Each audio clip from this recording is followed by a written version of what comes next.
SPconvo. SPconvo. Let's do it.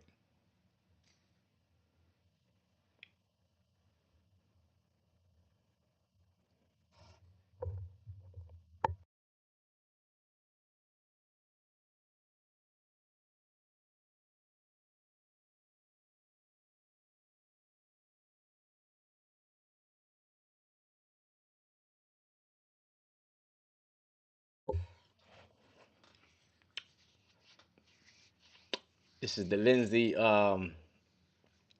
Clancy trial. This is my reaction to the trial. I had to speak on it. When I got the information that this lady 3 years ago killed her three children because she said she heard voices, a man's voice telling her that if she don't do away with her children will never be happy. Wow. Now it did say that she was on medication and she was depressed and she had suffered from postpartum. But is that really the situation though? Because I was investigating and I said I remember some cases similar to this. You know, Susan Smith back in the 90s, she did that. She drove her car into the water and drowned her kids, you know? And then you had Andrea Yates, and she killed all five of her kids, and she blamed it on postpartum. She blamed it on postpartum, like she was out of her mind. And she had her trial, and she beat her trial. And I remember some years ago, a Tanisha Farr, something like that.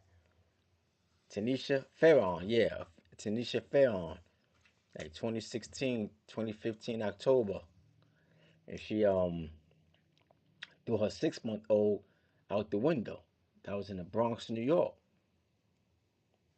And recently, upstate New York, June 10th, a grandmother and a mom, her daughter, killed all three grandchildren, saying that they'd rather be harmed and killed by them than the father. That the father would have killed them if they would have been with the dad. So was that postpartum? Did the grandmother have postpartum?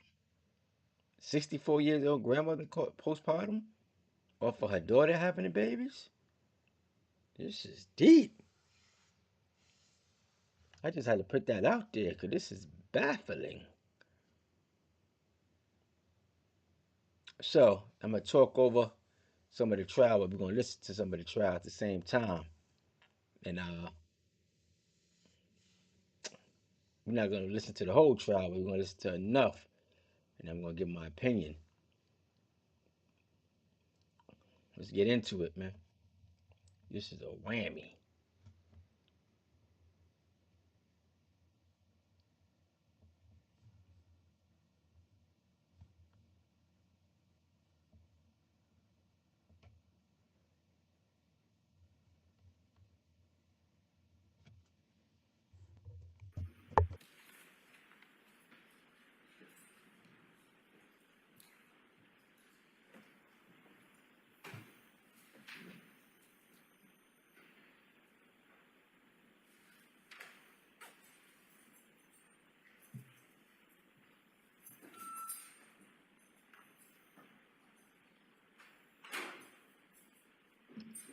Court is back in session. You may be seated. I'm Purag. I'm an applied science manager at Amazon. My first manager wrote a letter of recommendation for me.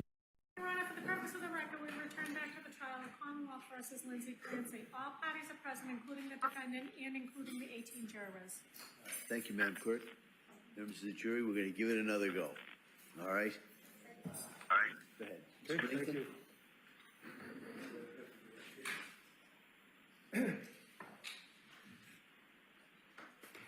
All right, doctor, can you hear me? Yes, yes. Excellent. Tell us again your name for the record, just and spell the last name. So Resnick, P-H-I-L-L-I-N-P, R-E-S-N-I-C-K. All right, and you're going to have to speak a little slower, only because of the.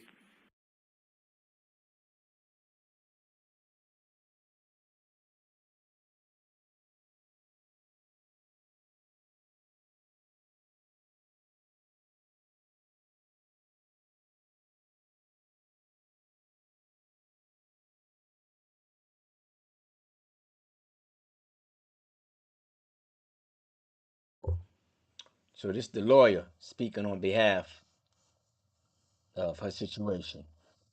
So we're gonna listen to what he has to say. This the lawyer? No, sorry, this is the doctor. This is her doctor speaking on her behalf and her diagnosis.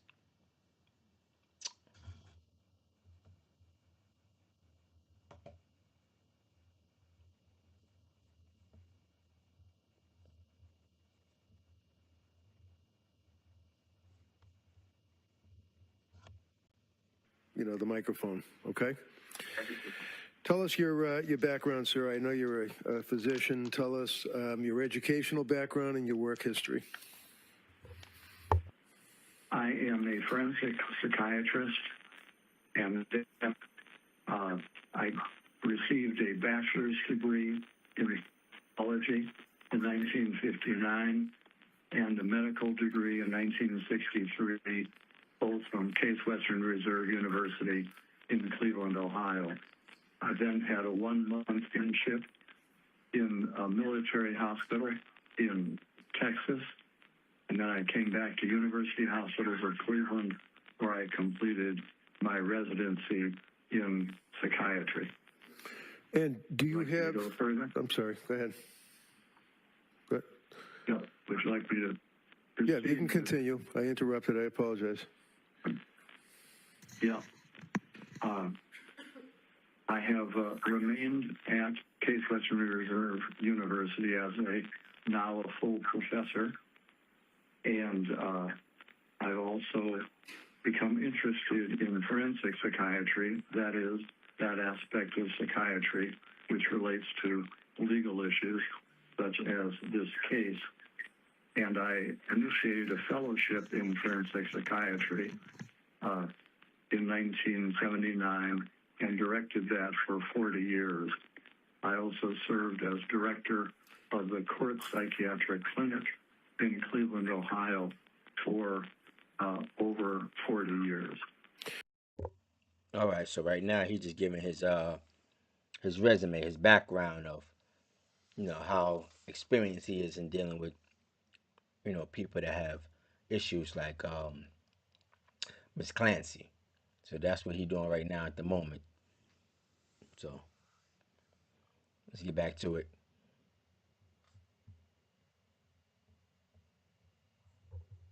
Doctor, do you have board certifications as well? Yes, I'm board certified in psychiatry, 1971, and board certified in forensic psychiatry, 1979. Did you also have added qualifications in forensic psychiatry in 2014, 2024, and recertifications? Yes. And have you, without going through them, also had a number of visiting professorships? Yes, I've had about 14 visiting professorships. Now, Doctor, this case involves what I guess is referred to as filicide, Fillicide, I believe. Did I spell that right? Single L. Single L, okay. Can you tell the jurors what... All right. He just broke down the word filicide. He about to get the definition. Like I said, this is her doctor, her psychiatrist, expressing maybe giving a reason of why Miss Clancy did what she did. So let's get back into it. I think this is gonna be very informative. Then I'm gonna fast forward some of this and speed up a little bit. But this trial right here, man, something else.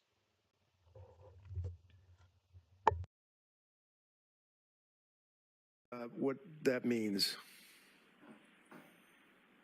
Filicide is a parent killing a child, and it is a relatively infrequent phenomenon that occurs in the United States somewhere between 400 and 500 times a year.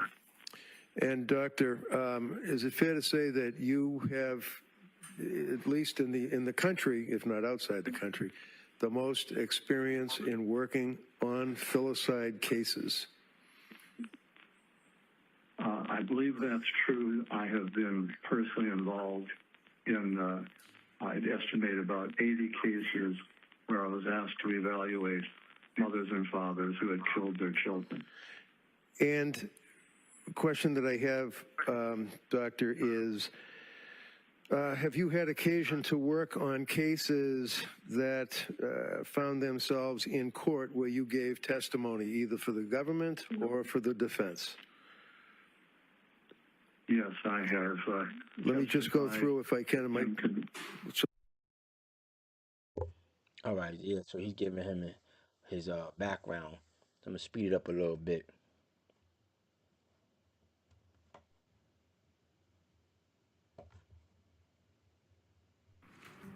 I never thought college was my thing. So I went to work right out of high school. Where there is more. We're aware that government's Dr. Halpern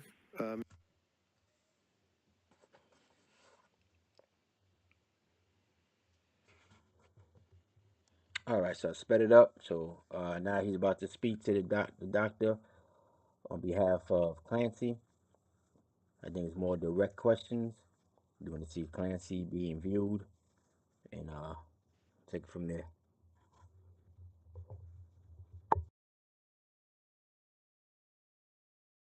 had administered the MMPI test and came to a conclusion as to whether or not Lindsay was telling the truth, faking, or exaggerating symptoms. And you relied on that test as a portion of your opinion. Is that right? Yes, I did. Can you tell the jurors what the results of that test were, to your knowledge? The summary, the results were that Lindsay Clancy had a tendency to minimize and did not have a tendency to exaggerate what she was saying in her own symptoms.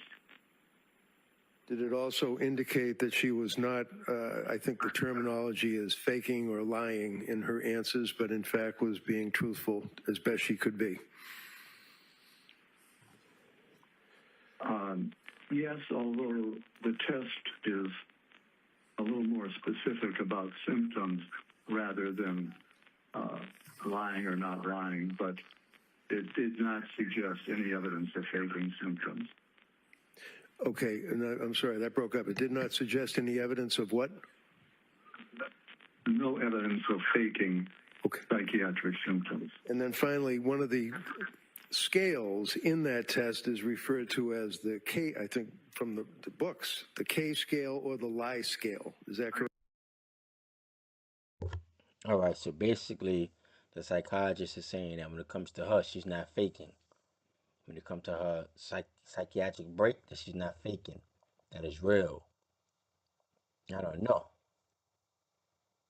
Because I'm going to express my opinion. There's just too many cases going on, like he said, about 400 to 500 within America.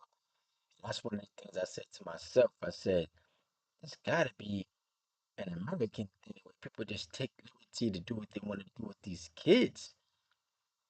And you already know the end result going to be, if you plead insanity, you get off, you do the jail time. But overall, it's selfishness. Today's modern women are selfish. Selfish, man. They want all the attention for themselves. If the man don't give them the attention every day and the man give the kids the attention, the women start to bug out. It's disgusting. There's no way a woman have the right to eliminate kids because the man ain't giving her all the attention. And you got some men that do the same thing. Want to eliminate the whole family because the wife just pay attention to the kids. But that's selfishness on both parties, man. Kids is here due to communion of both people. So now that the kids here, what? But it's mainly a lot of women that just unaliving the kids, killing the kids, nonstop. And this therapist right here, psychiatrist right here, got the nerve to say she's not faking. Got the nerve to say she's not faking. She's faking. She knows what she's doing. She don't want to be held accountable. Let's get back to it. Correct? Yes, that was not elevated. Not elevated. Okay. Now, doctor, in your experience, do you have any particular subspecialty or interest in the concept of people that are malingering or faking in the forensic world? In other words, if it's a criminal case, if it's a workman's comp case where somebody's pretending their back hurts, things of that nature. Have you focused on that as a subspecialty or interest in your career? That has been a major interest. I've actually written 46 articles or book chapters in this area. The first was 1984, and over the course of that, of course, new research comes out. So when you write a new edition of a book chapter, it would incorporate new material. So even though the chapter may go through 5 editions in a particular book, they're up to date, and the ones which were written earlier would no longer be the best basis for forming an opinion. See, now let that be any other woman. Let that be any other woman. They would have said she did it. Or maybe Miss Clancy really is crazy as cat shit.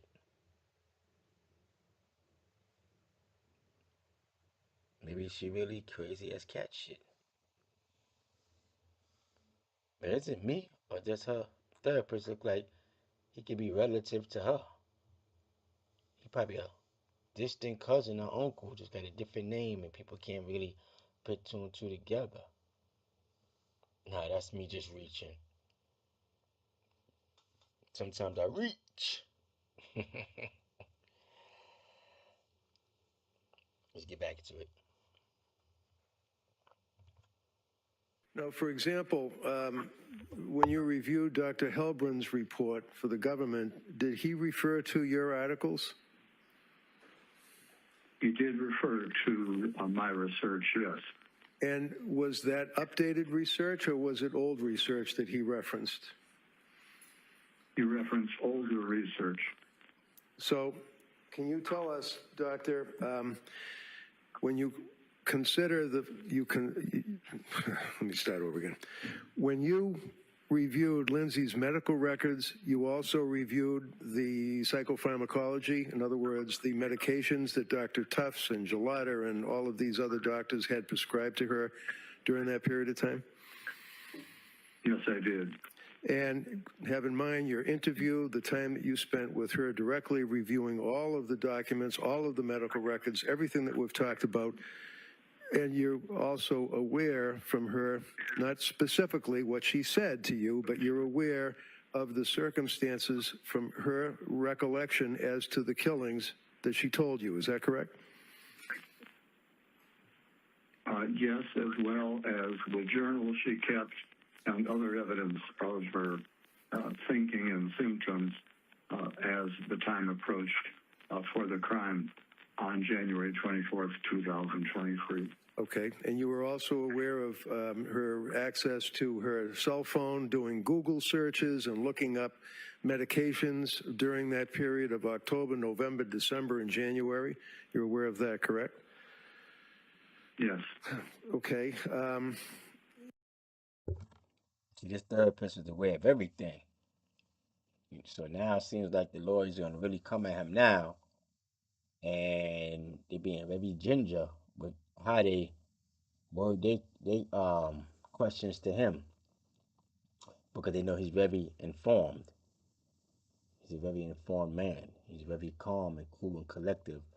So what I see right now is that they're gonna try to come with different angles right now to see what he's gonna spill about Miss Clancy. If you're gonna give something up.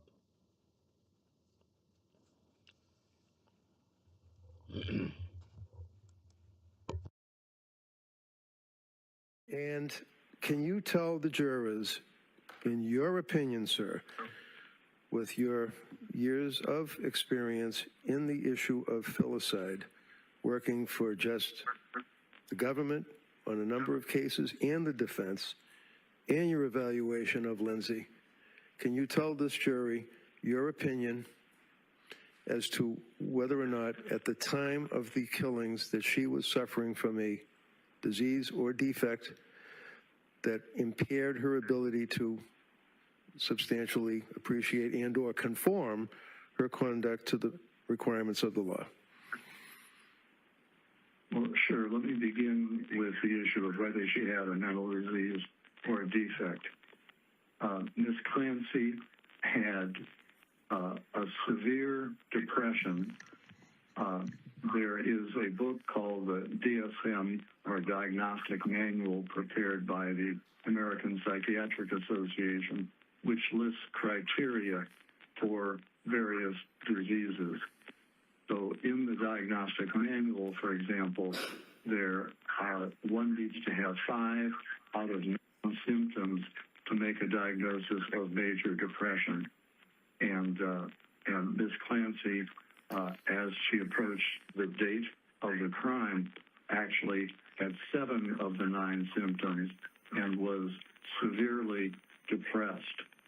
So that, in addition to that, she had some earlier evidence of what's called a mild mania, and that fits together in what's called bipolar 2. So in other words, it's a type of bipolar illness where there is more frank depression, severe depression, but the manic aspects are not as severe. So my final diagnosis of her was called bipolar 2 with a severe depression on January 24, 2023. So he diagnosed it with bipolar 2, severe depression. Now I wonder, can a person hide depression? Because how do you get in a relationship with a woman or a man when they're depressed and not be able to see the signs? So are they able to hide the depression? I would say yes. I think a human being is capable of doing the unimaginable, lack of a better word, the unimaginable, correct word.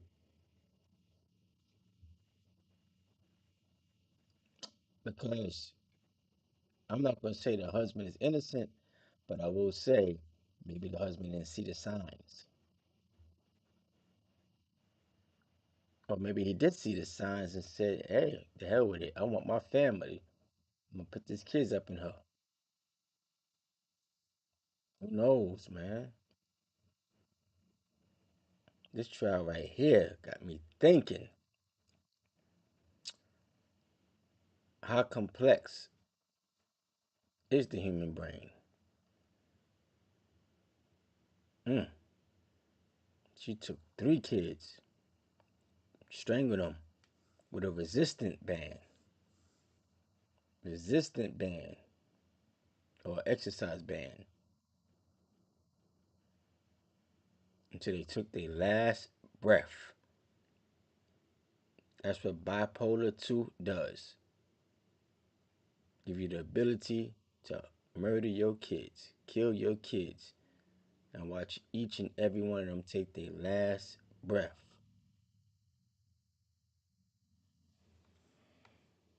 Mm.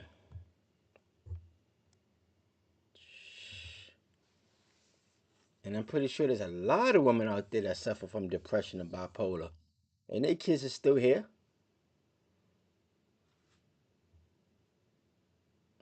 Whitney Houston suffered from depression. She didn't harm her child.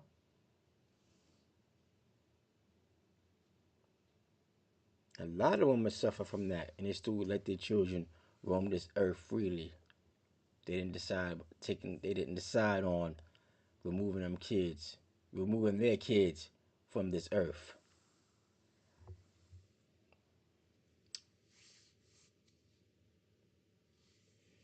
Let's get back into what he had to say. I think she know the camera is on her too, cause she just looking straight down. I don't know. My observation from the outside looking in is that she's acting from the outside looking in. But it's just my opinion. Let's get back to it.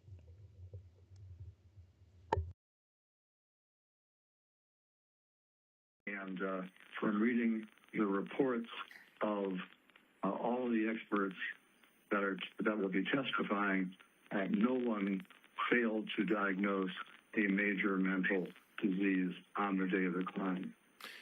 Now, doctor, in the course of that diagnosis, have you considered the concept of postpartum depression and or postpartum psychosis? Imagine being able to build anything just by thinking about it. Meet Base 44, a complete AI creation platform. Yes. And can you tell the jurors how first that... of all, I'm sorry.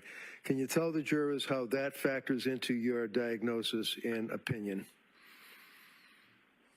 yes, Ms. Clancy had a history of anxiety and difficulty with each of her children. It was minor with her first child, more significant with her second child, and on the occasion of Callan's birth, things went well for the first 3 months, but then Ms. Clancy became very anxious and depressed, and it took quite a toll on her. And I believe the jury has heard from various treaters, such as Dr. Tufts and Nurse Gelada and others, and her own anguish about how depressed she was, where she actually felt she couldn't function, her brain was damaged, she would never be the same. So she definitely met the definition of a major depression as well as this bipolar phenomena. Now, with respect to the postpartum aspect, since Ms. Clancy's symptoms began within 3 months of Callan's birth, that would be considered a postpartum onset. Then. Okay. Yes, mental illness is real. It's a real thing. And yeah, if you already have a mental illness and your brain is just not there, the stress of children crying, you already have the anxiety, not knowing how to take care of the baby at the moment that you stressed or your brain just have a mental break. Yeah, it's possible, man. It's possible. And maybe the husband had a good job. He always away from home, and she dealing with them kids by herself, and she just needed, somebody to talk to. And maybe the husband not a good ear because he's busy working, bringing that money in. It's a lot. But mental illness is definitely the truth. So she diagnosed with bipolar 2, and then on top of that, the postpartum. And he said within 3 months of the baby being born, that's when she started acting out. The postpartum, on top of the diagnosis of being bipolar 2. Let's get back to it. Of course, she had considerable difficulty over the next 5 months, and at the time of the crime itself, on January 24, 2023, Ms. Clancy was frankly psychotic. So in that sense, she had a postpartum psychosis. It's actually not frequent to have a postpartum psychosis 8 months after a birth, but it does occasionally occur. And so what I can say is whether it is the classic postpartum psychosis or not, with the postpartum onset and frank psychosis on the day of the killing, I would label that a postpartum psychosis, in the sense that it was a postpartum onset and she was clearly psychotic on that day. And doctor, when a person is psychotic or involved in having a psychosis, in your opinion, are they able to appear normal, quote unquote, communicate with people, drive a car, things of that nature? Well, let me say there that Ms. Clancy herself did her best to not reveal the extent of her depression. She was frank with members of her own family. Her sister, her mother-in-law were aware of how anguished and depressed she was. But with more casual friends, she tended not to show the extent of her depression. Bingo. So that part, I'm going to stop it right there. And I want to give my opinion on it right here, man. So, you heard him say,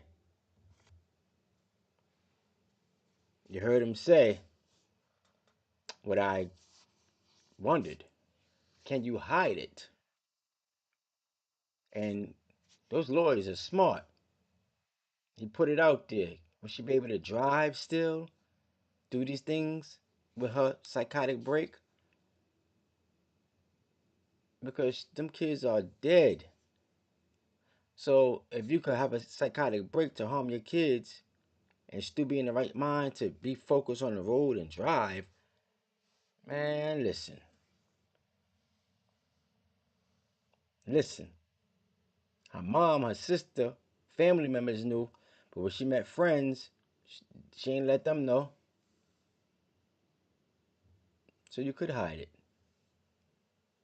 So she's aware, she's conscious. I said today I got to give my reaction to this trial. When I heard this, I was like, what? Could you believe this?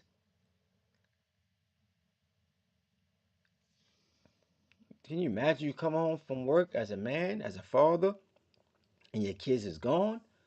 The woman say, hey, SP, uh, I got some terrible news. I got rid of the kids, man. We no longer have a family. What are you talking about? We don't have a family. I erased them. What you mean erase them? That ain't something you could write on a piece of paper and erase it. I got rid of them. I had a psychotic break.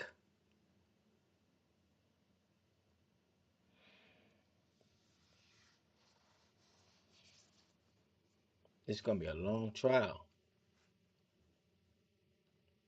It's gonna change how America look at moms, look at birthing, look at family gatherings, look at communion, look at marriage. I mean, just take a scope and with a fine tooth comb, break down what happens to the body of a woman when she have kids. What happens to the mind of a woman when she have kids? Is it more like a jail sentence once they have children? Is it half of a delusion? Is it fantasy to want to be loved by a man and have his family, have his kids, and then when that reality hits, you don't want to be bothered no more? Is it I don't want this man to let me go, so let me give him what he want, but I really don't want it for myself. I just want this man to take care of me. I just want somebody to take care of me. So let me put on the front. And then the minute he's out the way, let me make my way.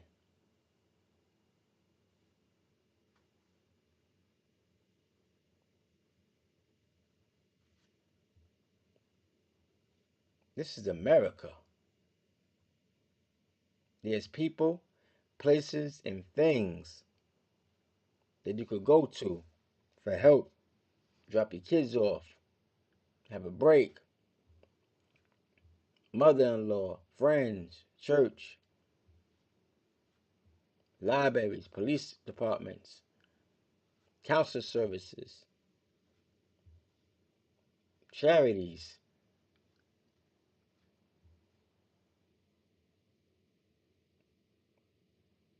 There's options in this country.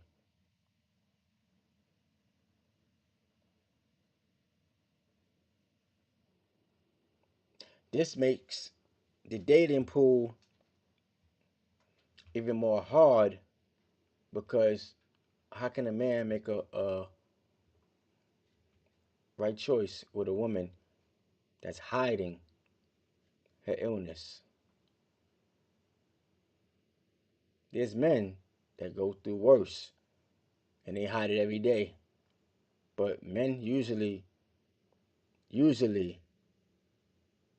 it shows out through anger, through the way he carry himself, may take some drugs, show his aggression or show his recourse. There's always a way for a man to let it be known that something not right. He's agitated.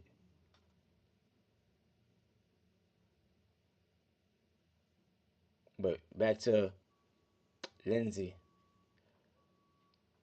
they're asking the right questions, man. This lawyer's very smart, very strategic. I like that. Very strategic.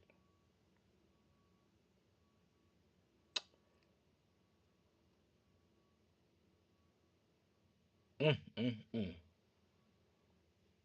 Well, she's on trial for murder, so they got that so far. That's what they're aiming at, and she got to prove otherwise.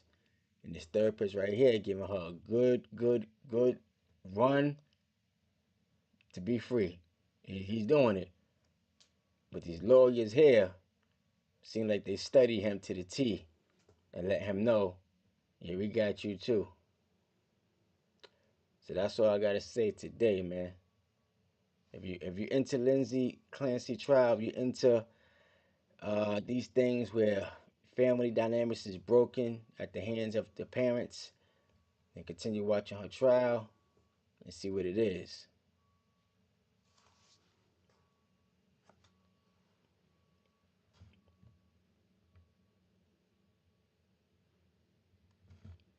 SP Convo.